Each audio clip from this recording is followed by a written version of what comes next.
What kind of diplomacy, JD, you are speaking about? What do you mean? I'm talking about the kind of diplomacy that's going to end the destruction of your country. Yes, but if you Mr.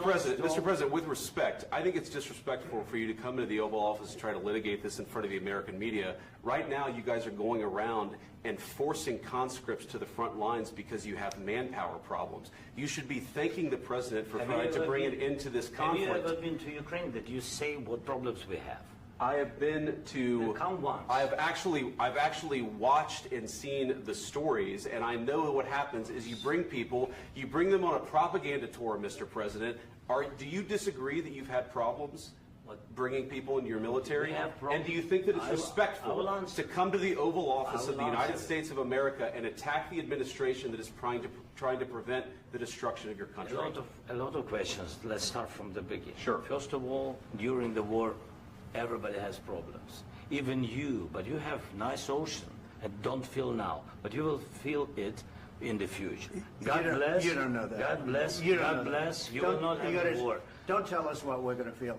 We're trying to solve a problem. Don't tell us what we're going to feel. I'm not telling you. Because you're in no position to dictate that. That's exactly what you're doing. You're in no position to dictate what we're going to feel. We're going to feel very good. You will feel influence. We're going to feel very good and very strong. You will feel influence. You're right now not in a very good position.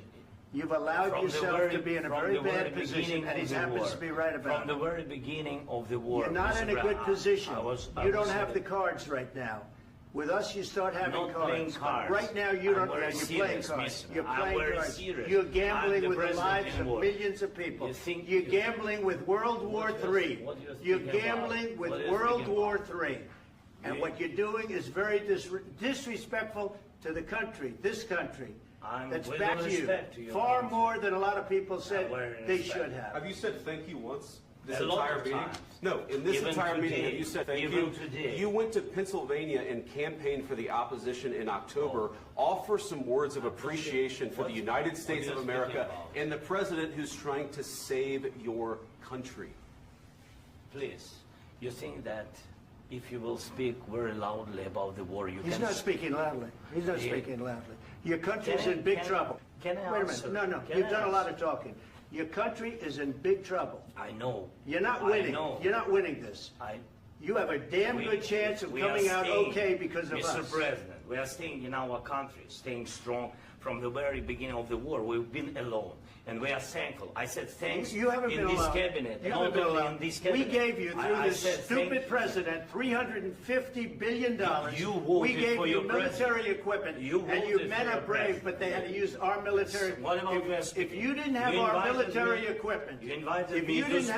military equipment, this war would have been over in 2 weeks. In 3 days. I heard it from Putin. In 3 days. This is something maybe new. Less. In 2 weeks. Of course, yes. It's going to be a very hard thing to do business like this. I tell you. Just say thank you. I said a lot of times to American people. Except that there are disagreements, and let's go litigate those disagreements rather than trying to fight it out in the American media when you're wrong.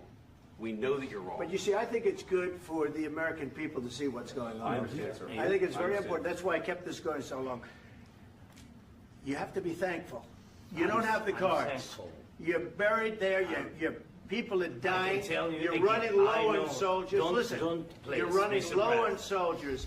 It would be a damn good thing. And then you tell us, I don't want a ceasefire. I don't want a ceasefire. I want to go, and I want this. Look. If you could get a ceasefire right now, I tell you, you take it so the bullets stop flying and your men stop getting killed. Of course, we want to stop the war. But you're saying you don't want to. I said to you, I want a ceasefire. With guarantees. Because you'll get a ceasefire faster than an agreement. Ask our people about ceasefire, what they think. That wasn't with me. That wasn't me. That was with a guy named Biden, who was not a smart person. That was with Obama. It was your president. Excuse me. That was with Obama, who gave you sheets, and I gave you javelins. Yes. I gave you the javelins to take out all those tanks. Obama gave you sheets. In fact, the statement is, Obama gave sheets and Trump gave javelins. You got to be more thankful, because let me tell you, you don't have the cards. With us, you have the cards. But without us, you don't have any cards. One more question to Mr. Vice